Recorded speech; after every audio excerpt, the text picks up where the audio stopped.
Raider Nation, things are heating up in Vegas.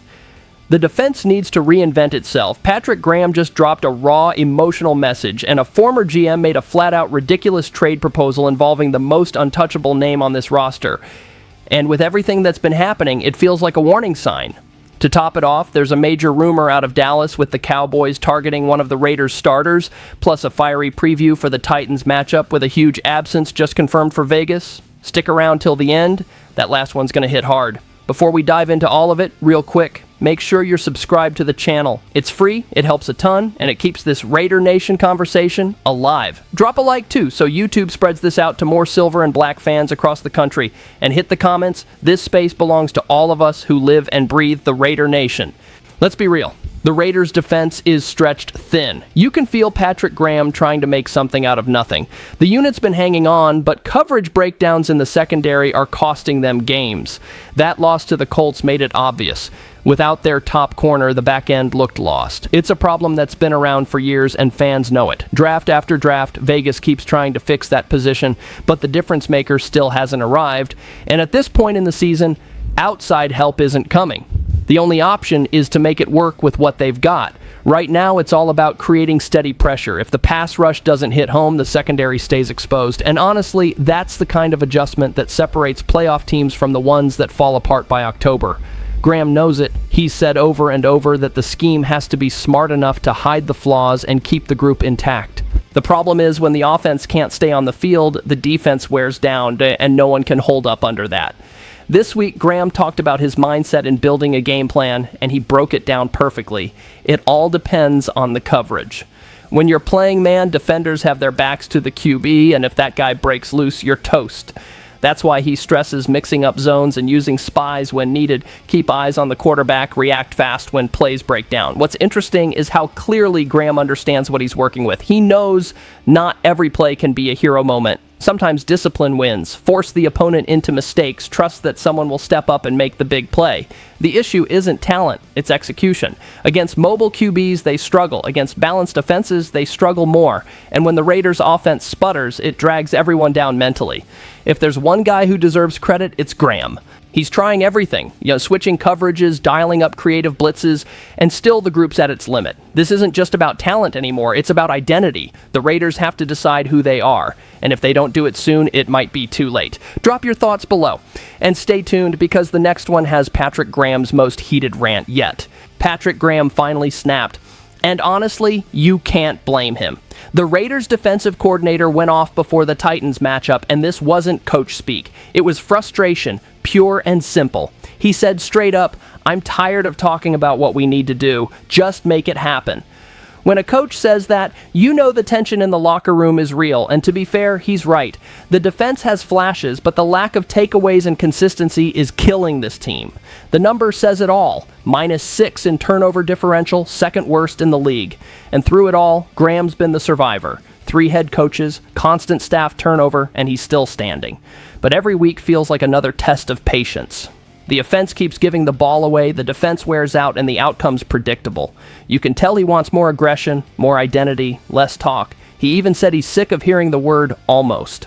Either you take the ball or you lose the season. And just when things couldn't get messier, boom, linebacker Jermaine Pratt gets released. No warning, no real explanation. He didn't travel for the Colts game, and soon after the team cut him loose. It clearly wasn't about performance. He was playing well. Whatever went down behind the scenes, Graham didn't look happy about it. He tried to be professional, said everyone needs to step up to fill that gap, but you could see it bothered him. And now, to make things even more interesting, the Raiders face a familiar face. Titans head coach Brian Callahan, the same guy who once coached in silver and black, spoke about how much he still respects the franchise. He grew up a Raiders fan, remembers the chaos and passion of the Coliseum days, and says those memories still stick with him.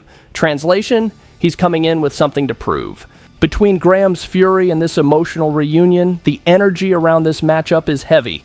This feels like a turning point. Either the defense responds or the locker room breaks. Only here you get that real Raider perspective. Raw, emotional, straight from the fan's heart. Drop a comment if you think Graham just said what every fan's been feeling, and hold on, because next we've got a trade proposal so ridiculous it'll make you laugh and rage at the same time. This one hurt. A former NFL GM actually had the nerve to suggest trading Max Crosby to the Buccaneers for a second and fourth round pick. I'm not kidding. He said it on ESPN like it made sense. Sometimes it feels like people don't understand what Crosby means to this team. He's not just their best defender. He is the franchise's heartbeat. He plays through pain, fires up everyone around him, and wears that shield like it's part of his soul. The so-called logic behind the trade. Durability concerns. Really? The same guy who never misses games, leads all edge rushers in snaps played, and anchors the defense week after week? Yeah, sure. Durability issues. Raider Nation lost it immediately. Social media exploded. Even rival fans were mocking how absurd it was. Because come on, no sane front office would take that deal.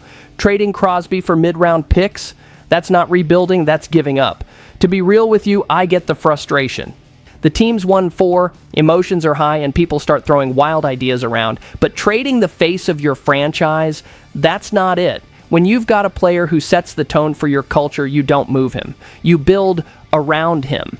That's what real organizations do. And what this whole conversation really shows is something deeper. Crosby wants to win. He's said it countless times. He wants to see this team compete again, make a real playoff run, justify all the sweat and pain. But when the losing keeps stacking up, even a warrior like him starts to wonder how long he can wait. Not because he wants out, but because he wants to win.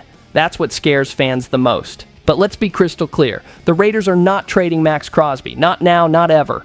Doing that would strip the team of its soul. Sometimes the biggest threat doesn't come from the field. It comes from bad ideas behind a desk. Drop your take in the comments if you think that trade talk was pure nonsense, and stay locked in, because next up, there's a rumor out of Texas that could shake the entire defensive market. Here we go again. A word out of Dallas is that the Cowboys are seriously eyeing Christian Wilkins. Yeah, that. Wilkins, the same one who left Vegas under a cloud of drama, you could be back in the spotlight, and it's got everyone talking. The logic makes sense. Dallas wants to beef up the middle of its defense, and when Wilkins is healthy, he's an absolute monster in the trenches. The problem? That little phrase right there, when healthy. The guy's pure talent, but injuries and that messy exit with the Raiders still hang over his name. To be fair, it tracks. The Cowboys' interior line is solid, but not elite. Otta's doing the heavy lifting, while the rest are unproven. A fully healthy Wilkins would instantly help stuff the run, collapse pockets, and energize that front. But it comes with a price, and not just financially. The injury history, the rehab dispute in Vegas, and the fact that he played only 5 games last season raise major questions. His last deal carried a $33.5 million cap hit, way too heavy for someone still needing to prove he's back. And let's not forget the way things ended with the Raiders left scars. Some say Wilkins didn't follow the recovery plan. Others blame the medical staff. No one knows for sure, but the split was ugly and fans haven't forgotten. For Dallas, it's a risk-reward debate. The talent's obvious. When he's right, he changes games, but they're trying to balance their cap and locker room chemistry. The move that makes sense? A short prove-it deal loaded with incentives. If he shines, great. If not, no big loss. It's smart business. But here's the thing. Pride runs deep in Vegas. Seeing a controversial ex-Raider thriving elsewhere? That stings.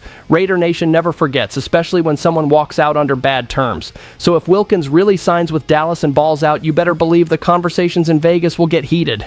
Tell me, would you take Wilkins back if you could, or is that chapter closed for good? Because next up, Titans versus Raiders. A matchup that could flip the season. This is it. The moment of truth. Raiders versus Titans. And this one means more than just the scoreboard. It's about pride, direction, and what's left of this team's hope. At 1-4, patience is running out. The big question, can anyone on this offense be trusted? Because right now, they look completely lost. Geno Smith leads the NFL in interceptions, 9 to be exact, and every one of them kills whatever rhythm the team builds. You can see it in the players' faces, and this offense doesn't trust itself anymore. And when the QB loses confidence, everything collapses. But hey, it's not all on him. Ashton Jeanty took a while to get going, and a lot of that falls on the offensive line. No push up front, no balance, no rhythm. Every drive feels like the same painful rerun. But here's the thing. This game could flip the story. A strong win changes everything. A loss, the locker room might implode, and the Titans, they're a mess. They barely scraped out their first win last week because the Cardinals basically handed it to them. A fumble in the end zone, a dropped 70-yard touchdown, total chaos. Still, Tennessee found a way. That's why Vegas has to take care of business. No excuses. This is the kind of game that decides your season. Fantasy experts actually think this could be one of the rare bright spots for the Raiders' offense. Myers should be the guy to watch. 13 targets in his last 2 games, and with Brock Bowers out again, he's the go-to. And yeah, that's another hit.